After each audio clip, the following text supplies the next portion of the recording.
All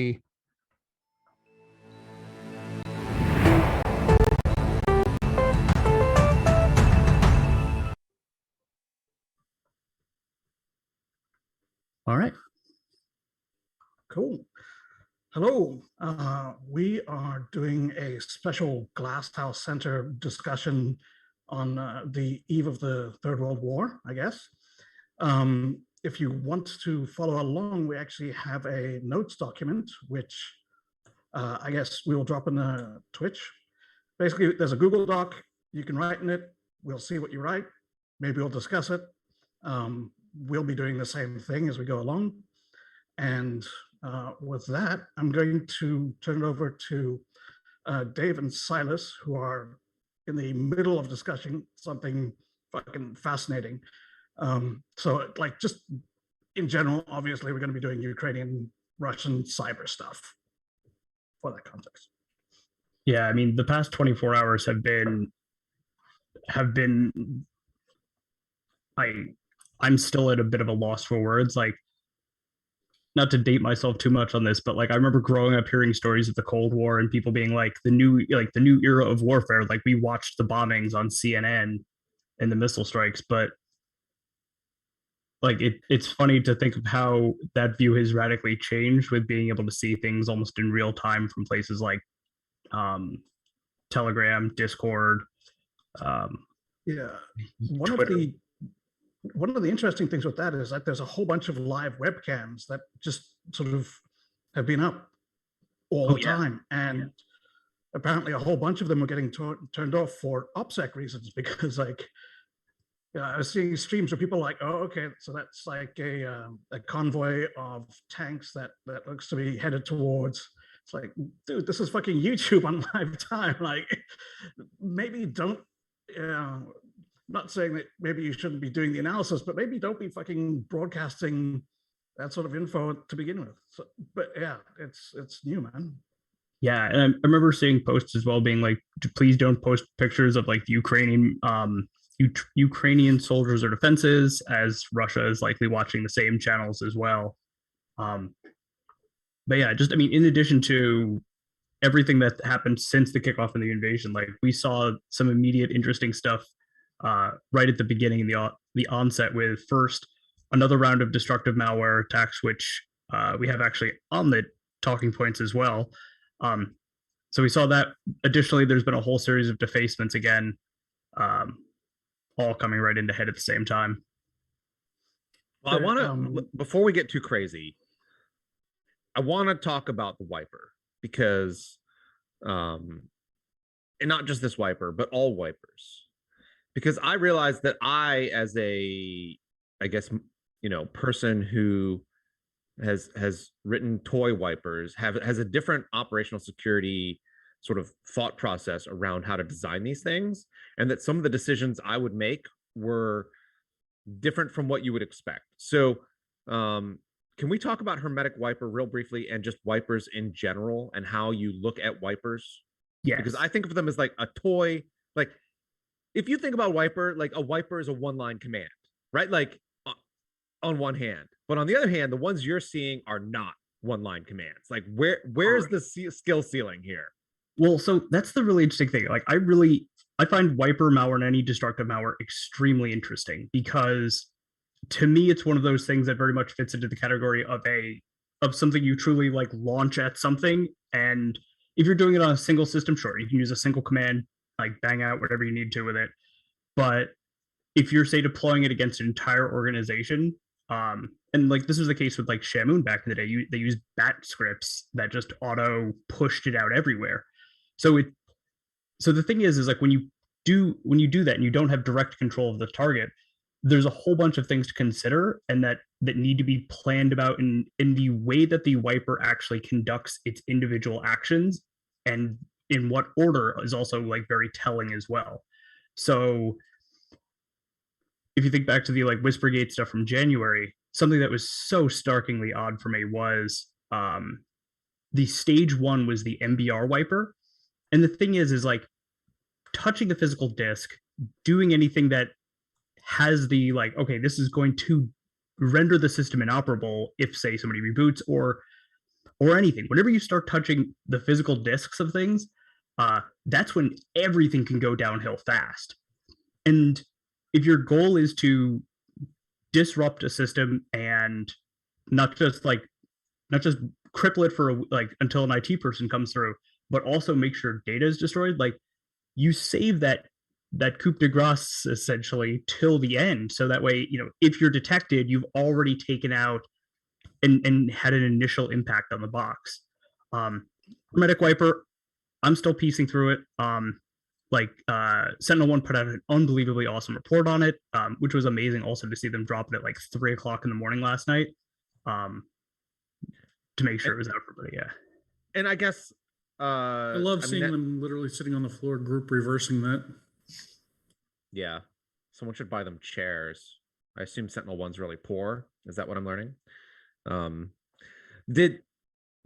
Okay, so what other decisions do you make with Wiper? Because the other thing that I noticed here was, in order to get MBR access, they used random driver, which appears to be the state of the art. Am I confused?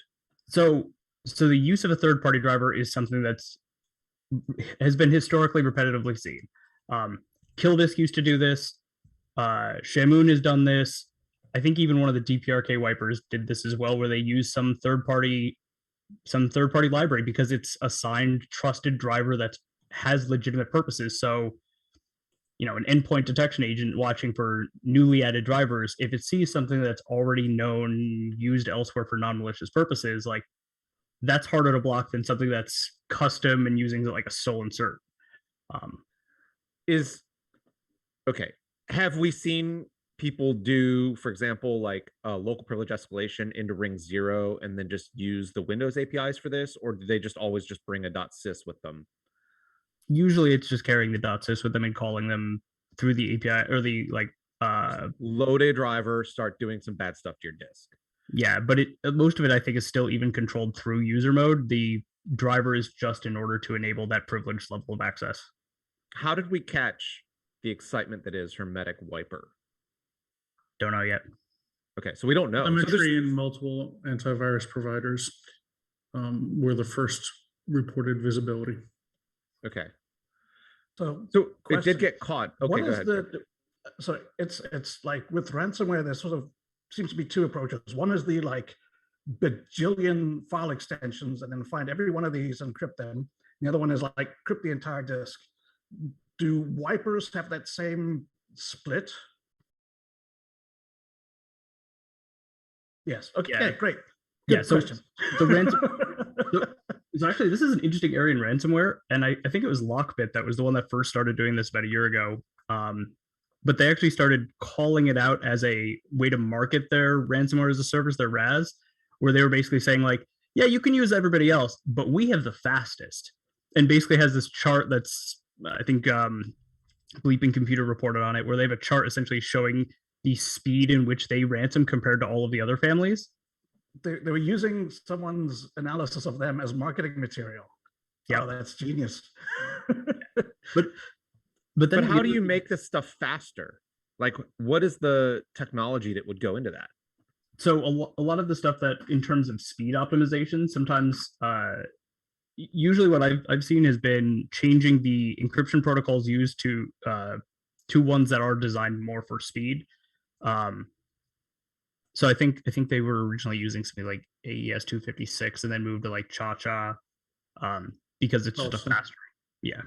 Have we seen wipers utilize remote APIs like database APIs to start wiping databases that they don't have direct access to?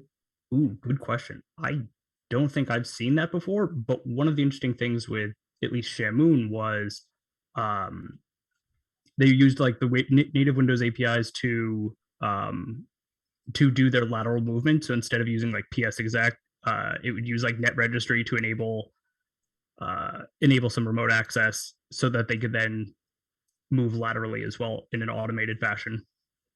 In the early 2010s, there was an incident that impacted a reported Iranian target that allegedly manipulated database access as well.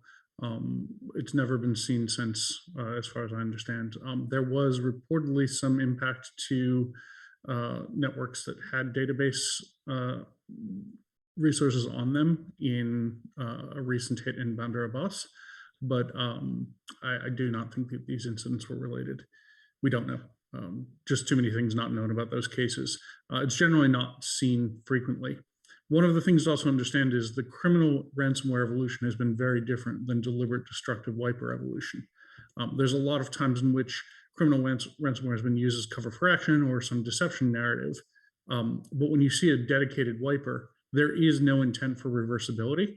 And whereas a ransomware operation, even if it's not a great engineering effort to create that reversibility, that's got to be part of their business model, or no one's willing to pay. It may not be a great recovery for the victim, but there's still the possibility of recovery, whereas we're not seeing that, particularly in the current case, which also says something about, in military theory terms, the planners of the HermiticWiper campaign did not intend for these targets to be recovered. They've priced in extensive civilian collateral damage as a result, or intended damage in this case. Have there been instances, like, I know for quite a long time there's the discussion of altering data as opposed to like just deleting it. So going through and messing around with the values in databases rather than changing, or like just deleting stuff. Has anyone actually done that? Like, have people gone around and tried to like just mess with stuff and make it so that the daily operational use of those systems is compromised in difficult to understand and recover from ways? Yeah, I mean, there's been cases of one-off instances of that, but in terms of being like built into a wiper, like that's not generally done, because the thing is like the way I kind of like to think about a lot of the wipers that we see in these types of attacks is they are designed to be scaled without the traditional things that people think about with scaling. Like, it's something you're more fire and forget sort of thing, right? You want to be able to pray and spray and not need to pray very much. Exactly. That is the best way to think of it, I think. Does make sense. Is there anything that is unique or interesting about the targeting of HermiticWiper that we can see now? So individual targeting of who is hit still hasn't been fully publicly shared. So there's been reports of it occurring in other countries, but it's unclear as well if those are the result of like remote workers or people, part of the same Active Directory domain or something like that. One of the things to keep in mind is there is very little victimology coming out at the moment, because most of the counterparties that would be providing victimology in a normal incident response aren't present. I mean, it's a country at war. Many of the target locations may have been hit initially by cyber as well, particularly if they're government facilities, and may have additionally been struck by kinetic munitions. We have very little battle damage assessment from the kinetic fires. We have extensive IRBM and cruise missile and other deep strike options that have hit in and around Kiev. And it is very likely that within the next few hours, we will see a major airborne assault begin against the area based on movements that are currently being reported in the open source. So the likelihood of fully understanding what happened is decreasing by the hour. Particularly if Kiev falls, we may never actually know these things.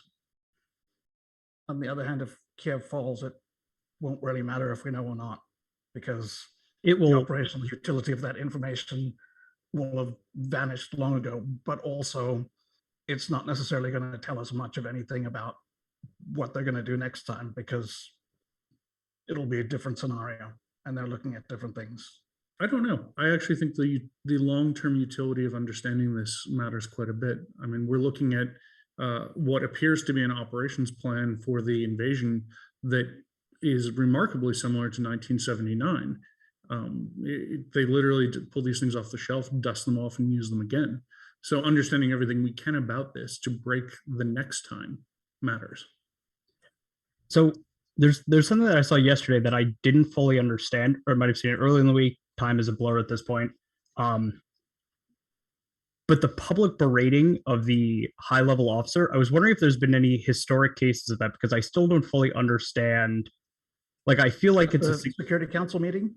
Yes. Thing, right? Okay. Yeah, I feel like it's a significant thing. I just don't fully understand. So I can give you my 2 cents worth on that. This was the head of the SVR. It was a pre-stage meeting in which all of the elites were being put on the spot to publicly support the course of action that Vladimir Putin had decided. It was likely that either the SVR director was not on the same page of the script or was not fully as supportive as it was wished. There's also, a strong likelihood that we were seeing, if one wants to go very old school Kremlinology on this, we were seeing something of internal tensions surfacing in that conversation. When you look at the exchange, when you look at the behavior, keep in mind, SVR is the primary foreign intelligence service. They're supposed to provide a whole series of capabilities for leadership decisions.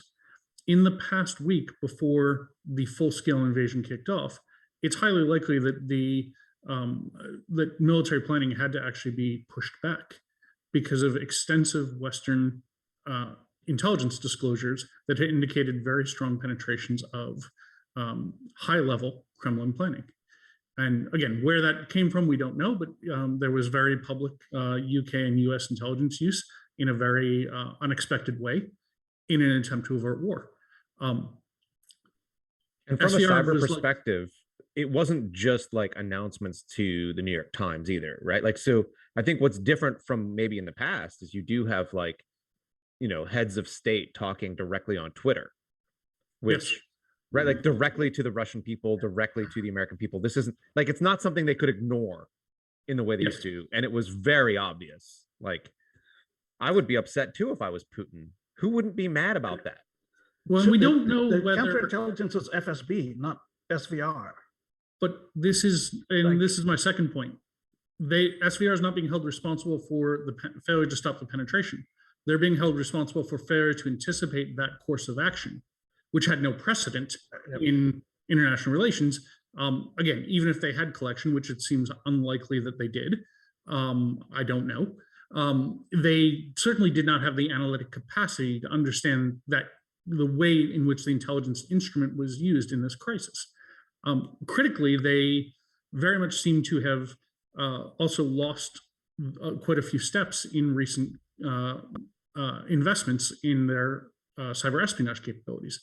A lot of things that were very key, pivotal, different approaches to how, say, FSB or GRU would conduct cyber espionage down by Western disclosures. So we know that they lost these capabilities in some key ways leading up to this crisis in the past, year, 18 months. So you've got someone who's been asking for investment in the bureaucratic competition. You've got someone that's been dealing with, as always, the internecine politics and is clearly on the back foot in those politics, now being held to account for what is a major failure of their intelligence service, understand what the Western intentions were during this crisis.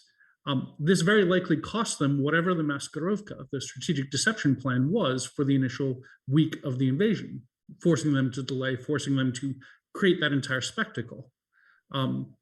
If we think that this is truly the 79-0 plan again, which was Storm 333, you would have seen the coup attempt in Kiev. You would have seen a puppet government attempt, some sort of ask for intervention, anything like this cycle that was what was being reported by Western intelligence disclosures made by various government officials.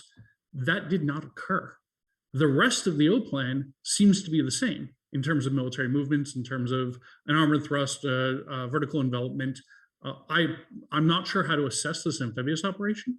It may be a feint intended to tie down forces to the south. It may simply be intended to opportunistically take what they can get around some key infrastructure before it's destroyed. Don't know. We're seeing it develop now. But that's that dynamic that I've been homed in on over the past several days that I've been incredibly concerned about. And obviously this has implications for cyber because SVR is on its back foot. APT-29 Cozy Bear has not gone away.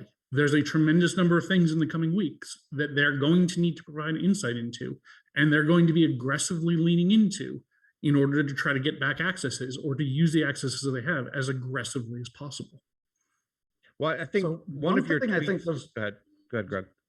Sorry, I was just going to say, like, one of the things I think was interesting about the like after the US said like there's going to be these false flags, it was the way that the public OSINT community destroyed every attempt that was made, right? Like I believe that's a new thing, right? Like in 1979, there was not a whole bunch of bloggers and webcams and everything in Afghanistan, people going, wait a minute, like the license plate on this car has actually been moved to like this derelict vehicle, as you can see from like Google Maps and like that's new. That is a new operational environment, and that's very interesting because it's this highly corrosive. Like you cannot be covert in the same ways because you're against literally everyone in the world. Well, like the fact that they were able to, like, basically suggest that the entire first Putin speech was pre-recorded and not live, based on the watches of certain people, showing that it was edited as well. They've shown that like not only was it recorded, it was edited. So it was edited, but keep in mind. Well, I was just gonna say, like the fact that they kept in liberation rather than like cutting in some way shows that they like wanted it to be there. Like none of it was accidentally left in. Sorry. Yep. So keep in mind that that time sequence was probably a 20-minute tape delay for processing. So, I mean, we've seen tape delay even on this stream, right? So one of your tweets, I think, talked a little bit about the people calling for cyber being useless or like the phase of cyber being over, and I think it's been very interesting that the idea that cyber is part of a hybrid operations is still very complex for cyber policy people.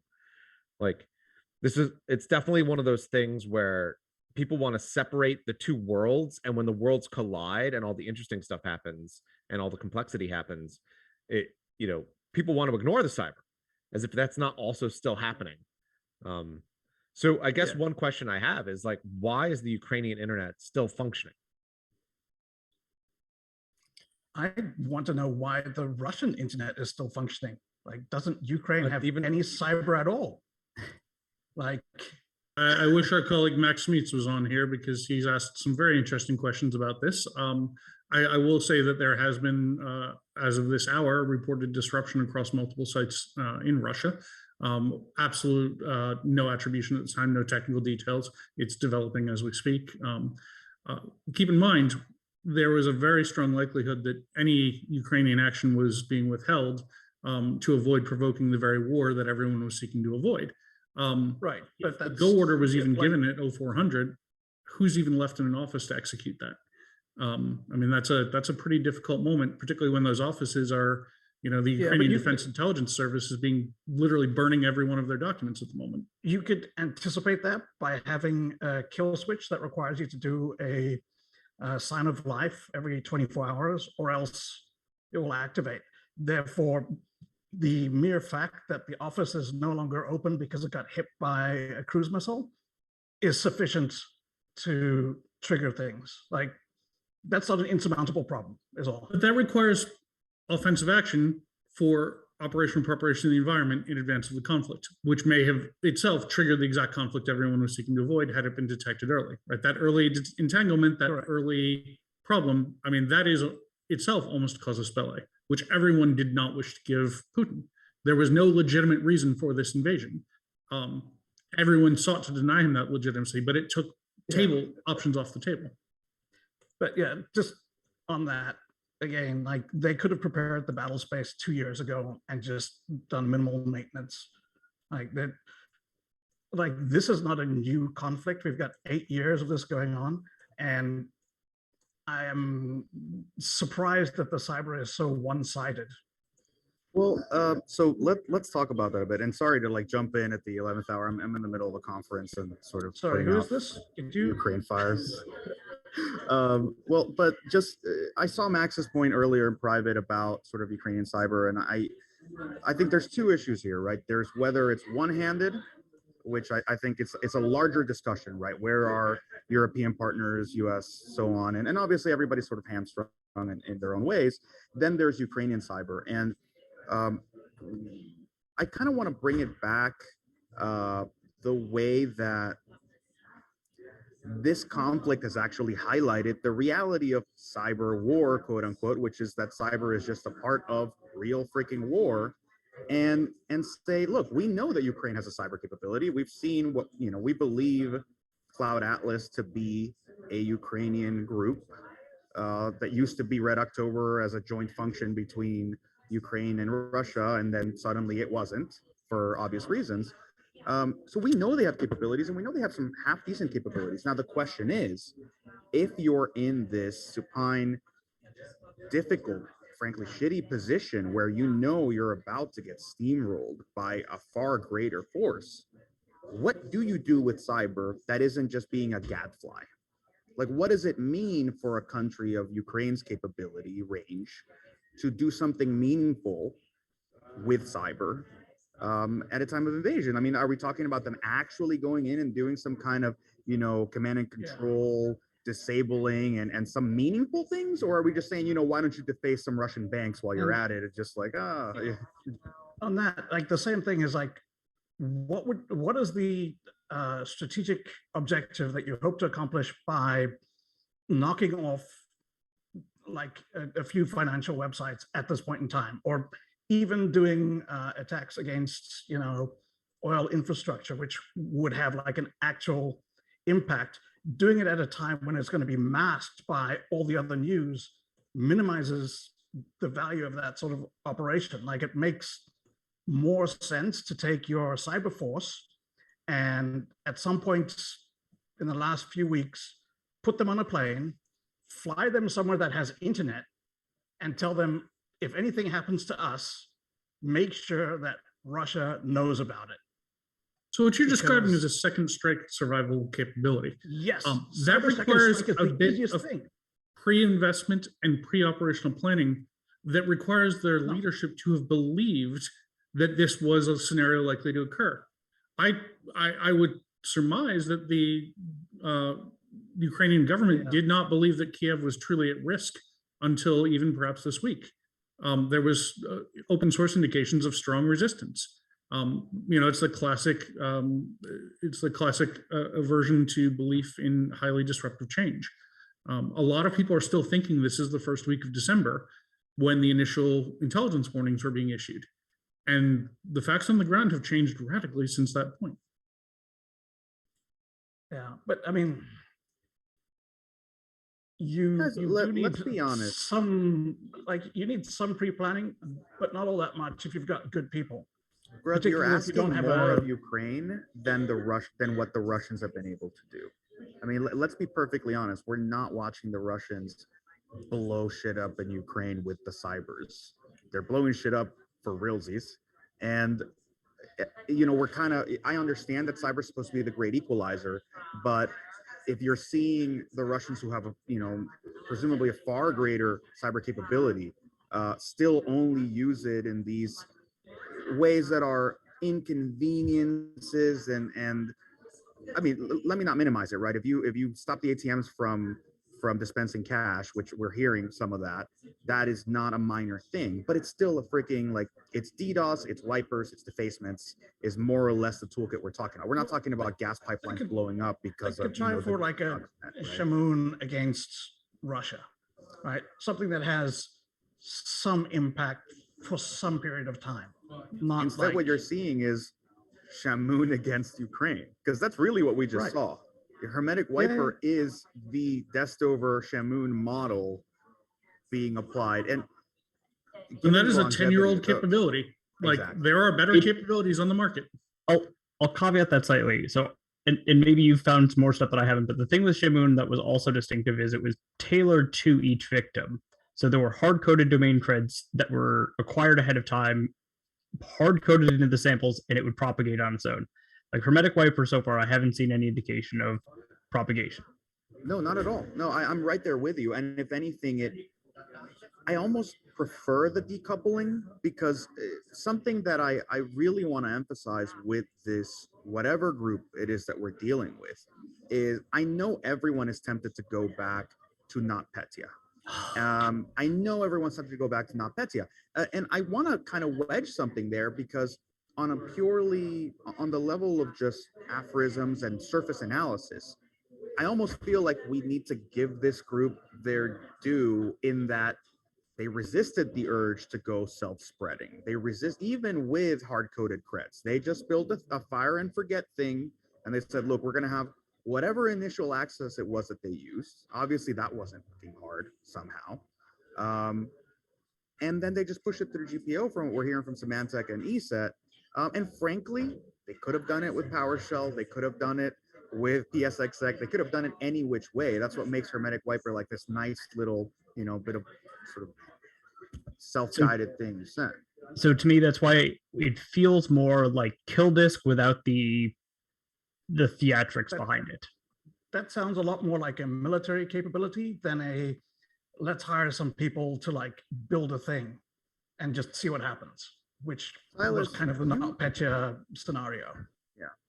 Silas analyzed WhiperGate a lot more, and I just wanted to ask, because to me, there's a different flavor between WhiperGate and HermiticWiper, and not a meaningful difference between the two.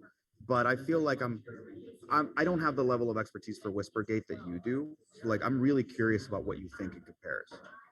So to me, they are very different, and they don't carry the same feel. The decoupling of file destruction and disk destruction, like being separated off, was odd. The thing that I come back to with a lot of the WhiperGate stuff is with WhiperGate, there were a lot of really great plausible alternative things, like the source code for that the actual disk wiper. Like people have joked on Twitter with like a 4-line C file that would like syntactically be almost identical. Like even variants that Symantec called out, like I found a copy of the source code for it on GitHub. Yeah, and the thing is, even in the file wiper, it distinctly looks like it overlaps with the like black white ransomware group as well. So like there's so much like emphasis on keeping to these alternative narratives there, whereas with this new wiper, like I just don't see that. But it does have a little bit more reminiscence with the combined disk file, the disk operations, the file operations, and the driver supporting it. Like that feels more like the classic kill disk stuff.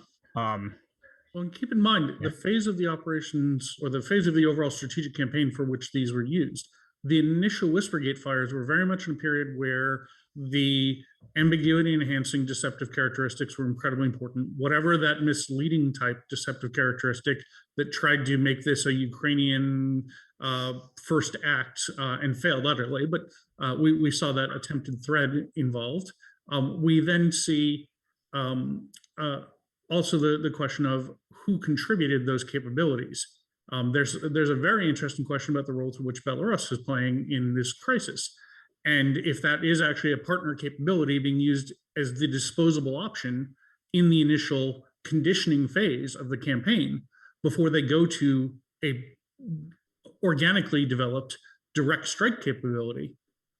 It's a very interesting narrative. I do not know if that hypothesis will hold up as we examine this over time, but it says something about how the adversary is behaving in a joint campaign.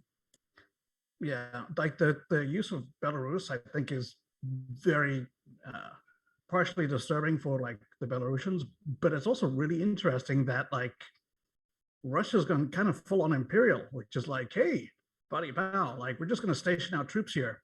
Like apparently, so from what I've heard, that the like the training exercises pretty much involved Belarusian troops doing all the menial chores for the Russians, which, I guess that's some sort of cardio, but it's not necessarily like what you would want with the partner that you're about to invade with. Well, and from the international relations perspective, we have seen credible open source reporting this morning of ballistic missile fires from Belarus territory into the Ukraine. That is a non-trivial event in international law. Yeah, that was the next thing, is that not only were there troops there, they're like, from what I've heard, there were 4 like missiles, right, fired from Belarus. And historically, we've seen Belarus was used as a partner in cyber operations right? Like this was, was it earlier this month even? Like when did this stuff happen? It wasn't that long ago, I think. It wasn't last month. Anyway, like it was really, really recently, but also in the far distant past, because that's how time is now. And I'm kind of wondering, like, what happens next, particularly because it's unusual for us to have this space where people are actually sharing capabilities apparently, and like really trying to do like joint allied stuff. Like where does that go?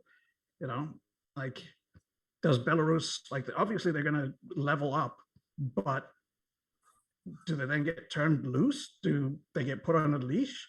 Like, well, I'll plug Max Smeetz's paper just out yesterday on cyber arms transfers. So there's at least, again, really sorry he couldn't make it today, but there's some interesting work being done around what it means to have coalition contributed capabilities, both in the Western models and frankly, what concerns me far more is among authoritarian regimes and their partners. It feels like the slippery slope for some of these. It feels like the slippery slope for some of these countries to no longer be seen as sovereign nations. Yeah. So Belarus brings up a fascinating question of what does a retaliatory capability from the folks that are impacted by this look like? And this is where this fascinating case of the Belarus cyber partisan movement comes in, where that truly appears to be an independent hacktivist group executing operations in advance of the crisis to deny and degrade movements to prevent troops from occupying their territory as imperial model or from using their territory to wage war against Ukraine. So the attack against the railways was actually effective in delaying Russian troop movements by at least several hours. It's not entirely clear how long, but that's pretty fucking interesting when you've got, you know, a handful of random people who are like under the age of 30, I'm guessing, given the fact that they believe that cyber is actually going to oust a regime. But like a bunch of people stop Russia's army for several hours. Like that is a brave new world. Look, man, there's going to be a first time. Cyber partisan friends. Yeah, cyber eventually will oust the regime. That's the thing. There's going to be a first time at some point, and everyone will be like, "Oh my gosh!" Right? How did that happen? Yeah. Like, and you know what? It's going to be the CIA doing a color revolution, and Putin will be all over it. I guess. As soon as they figure it out.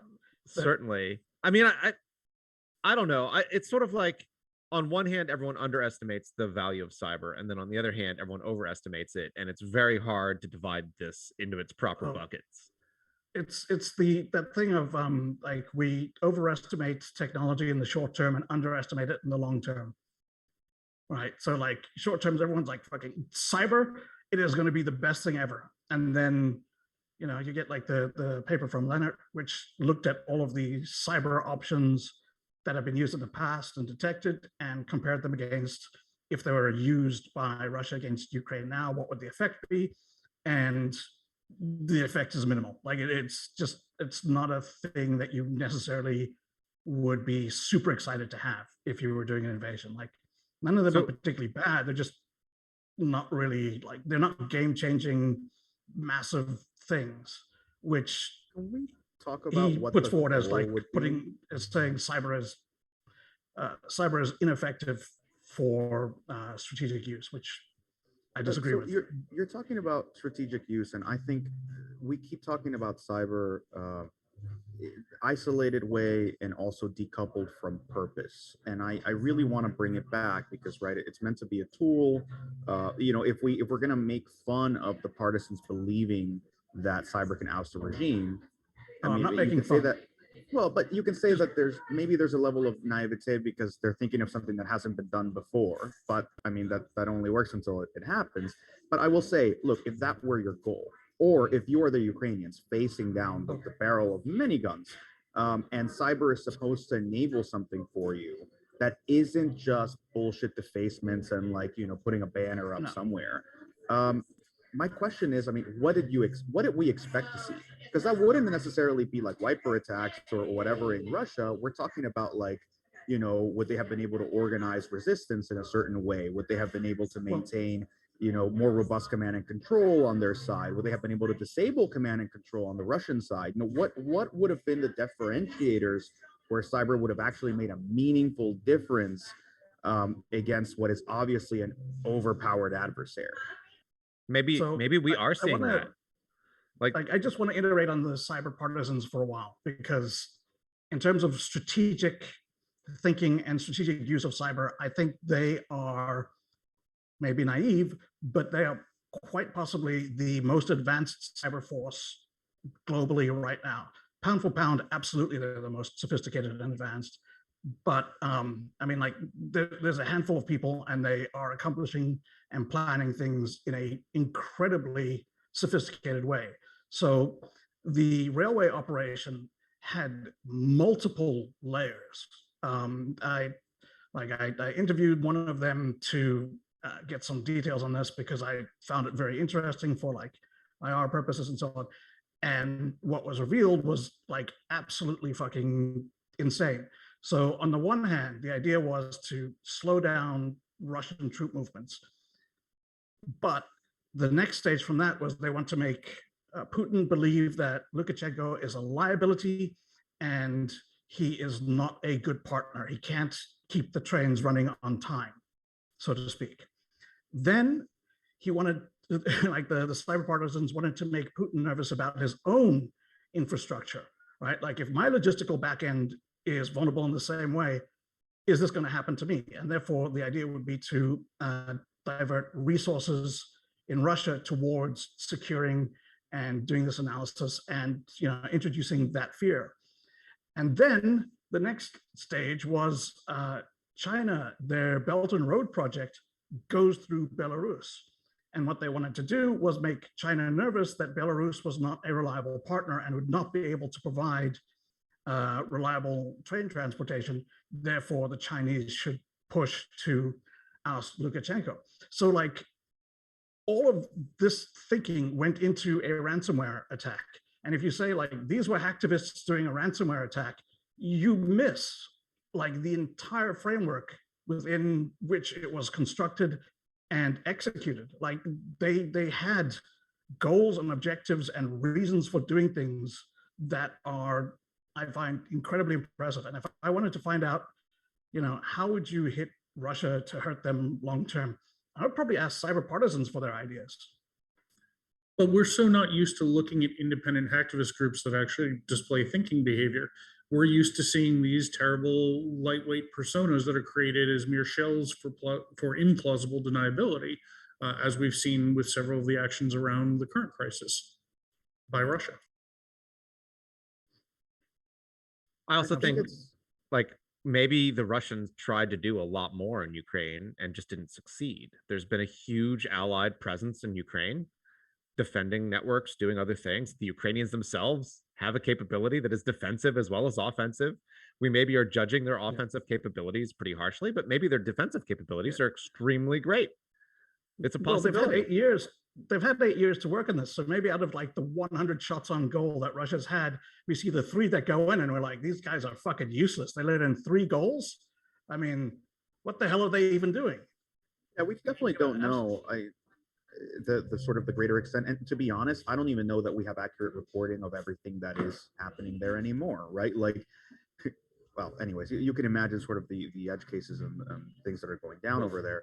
But what I will say, look, I just want to highlight another aspect of this notion of resistance and cyber and whatnot that I think is meaningful, important, and we tend to forget it, and even the CIA tends to forget it, which is when you want to plan a coup or a resistance or anything of the sort, there's supposed to be a structure that takes over for the structure that you're ousting. And that's really the biggest issue that you have in Belarus, in Russia, anywhere where you're really going, the situation's a shit show. I really wish there were different people involved. Throwing out an option. There's a reason Navalny is in prison. What? Freedom in Iraq? Iraq 2003 would be a perfect example of this sort of thing. You're just looking at it on too short a timeline. Give us another 20 years and I think our decisions will play out. But no, I'm seriously, when you look at a situation like Belarus or Russia, like there's a reason Navalny's in prison. It doesn't matter whether he had a shot in hell or not. There's a reason they poisoned him. Like it really is a matter of, even if there's the slightest chance of any kind of coup or opposition working, it requires that shadow structure that is going to take over once you create that power vacuum. Otherwise, it's mayhem, and usually what you get is the military takes over. Like in every one of those situations, it's like the revolution creates mayhem. There's no structure, there's no head. The military takes over. That's how the Viet Cong initially took over Vietnam. When the Japanese lost the war, there was no one to surrender to because like all of the Western powers had left Indochina. And Ho Chi Minh was the only resistance group that had a political structure and people who were ready to go and be like, hi, I'm the administrator of whatever. So he's the one who accepted the Japanese surrender. They seized all of the Japanese arms. Sometime later when the French showed up and they're like, welcome to our international, recognized free Vietnam. And the French were like, yeah, that didn't happen. And then, it took a lot longer to work its way out. But yeah, they weren't the best resistance group against the Japanese. Like the story is that they only ever had one attack and it was against a guard post that was like one dude. But they had the political capability when it counted. And I think, yeah, there's no reason why, there's nothing to say that the people creating the power vacuum will be the people ruling. And I think that's sort of the greatest naivete of revolutionaries is misunderstanding that fact, right? Like just because you create the power vacuum doesn't mean that you subsequently get to institute the new structure. And sort of bringing it back to our realm, we keyboard warriors, we want to know that we can have effects, or we want to watch these amazing effects happen. But ultimately, I think we're looking at such a small sliver of the picture. And in particular, when you look at Belarus, if there's anything about the cyber partisans that to me made them feel more organic, authentic, and so on, it was their involvement with other political groups within Belarus, where they're like, look, we're just the keyboard guys, and those are the dudes that are going to do the street protests, and those guys over there know what's happening with the government. I don't know enough about Belarusian politics to know if they also have a subsequent structure that they would like to put in place, but at least you're showing me the organic effects of having multiple coordinated elements within a society trying to do something together. It's also interesting because they're positioning themselves as well, so that way if the power vacuum does occur, there's a role for them to play, even if it's not a guiding and directing. Like they're still part of the, yeah.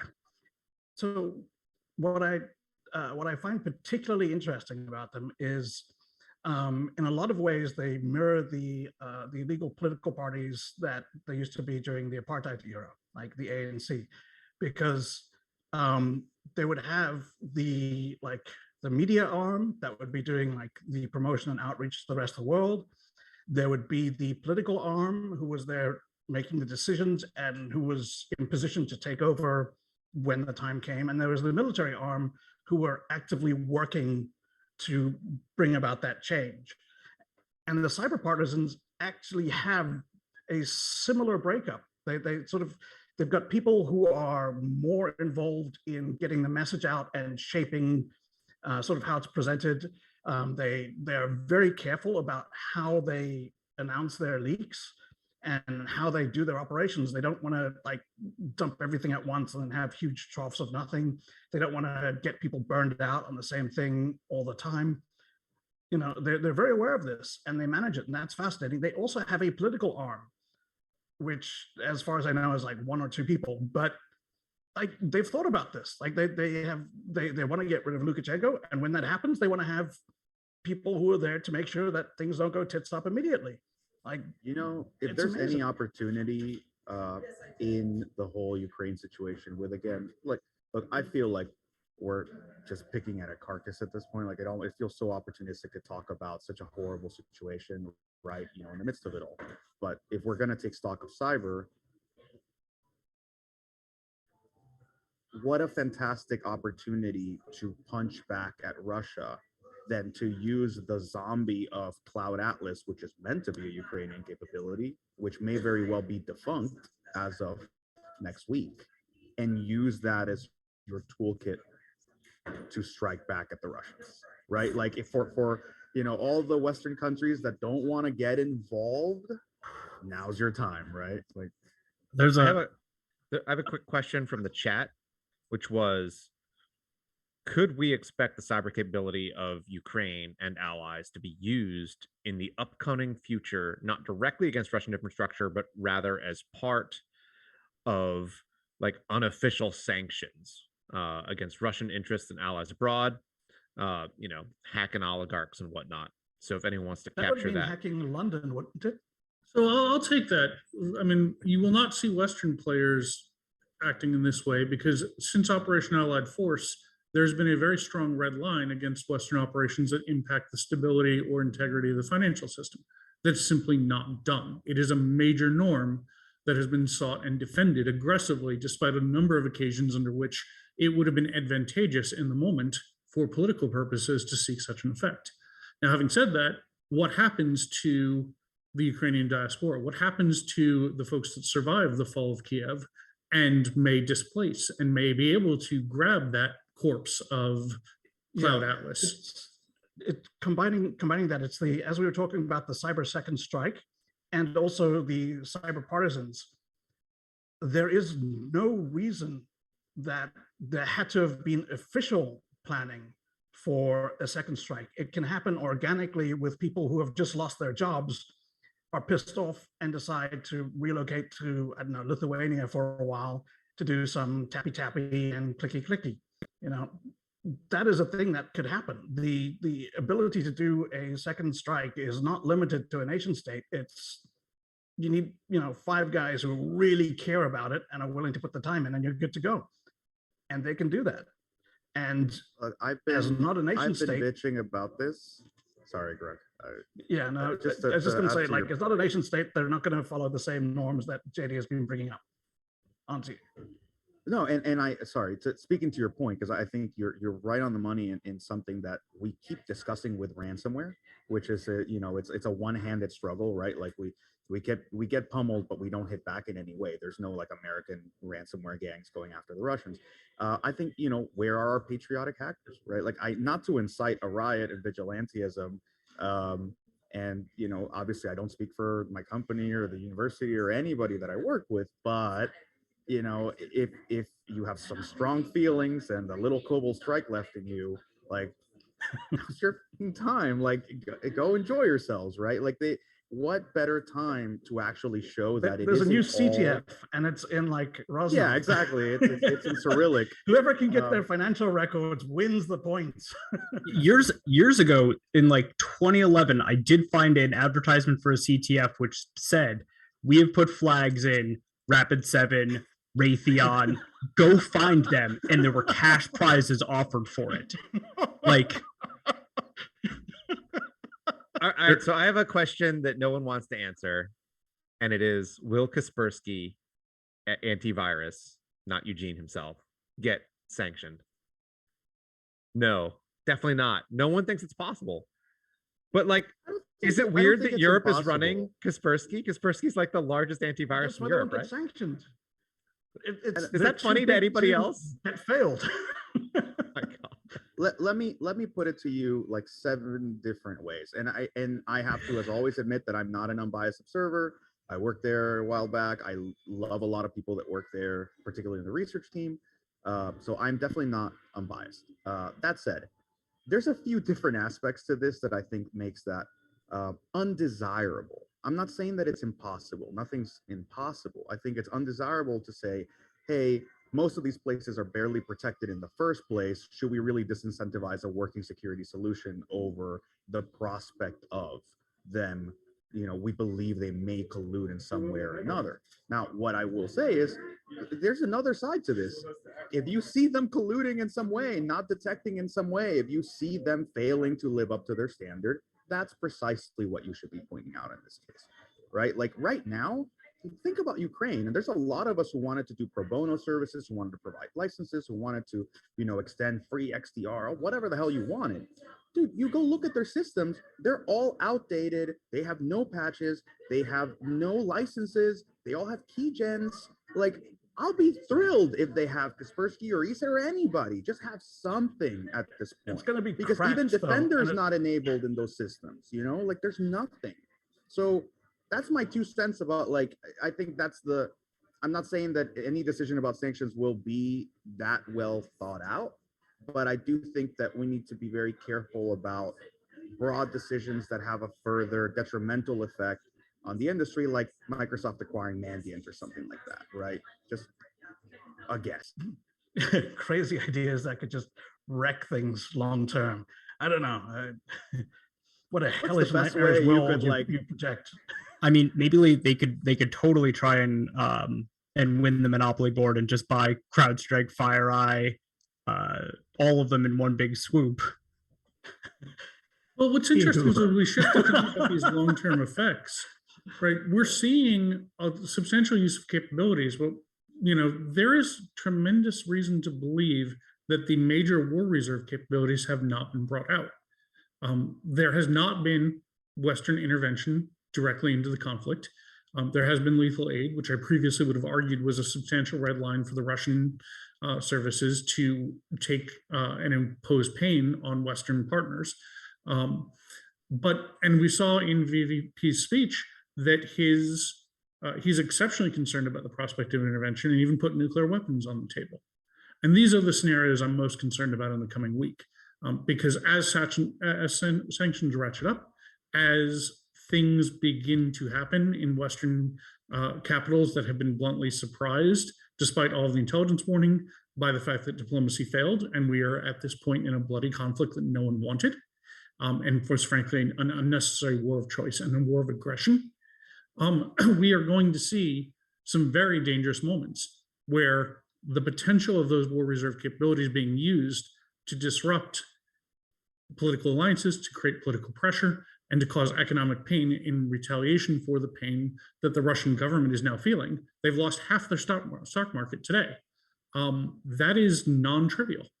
And this is where escalation, and both vertical escalation as well as horizontal and cross-domain escalation, are incredibly of concern to me. So yeah. I think this is kind of where the fact that they've got a very, very large ransomware population who, on the one hand, takes a little bit of direction, but on the other hand, is also self-aiming. And they are probably going to look at the fact that, like, everything is going down in value and there's more sanctions being applied to them. And it's completely unfair when all Russia is trying to do is denazify Ukraine. And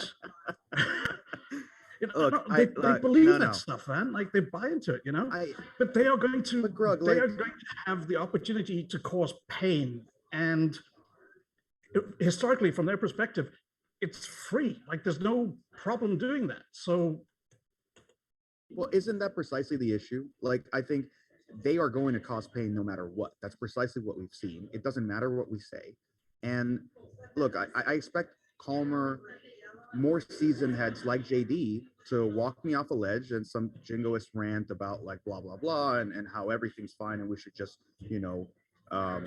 throw down some kind of hammer. But look, we're not willing to use even cyber, which is deniable, remote, and relatively, I'm not going to say risk-free, but at least deniable, right? We're not willing to use that. We're not willing to put, we're not putting troops on the line. We don't want to fight a war.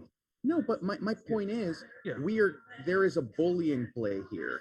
And the whole point of it being Ukraine is precisely that. It's not NATO. It's precisely that people aren't going to jump into the fray in the middle of it the same way that they would if it was Estonia. But is this really going to be at no cost to the Russians? And yeah, just because, they're going to come dick waving about nukes, it's going to be no cost.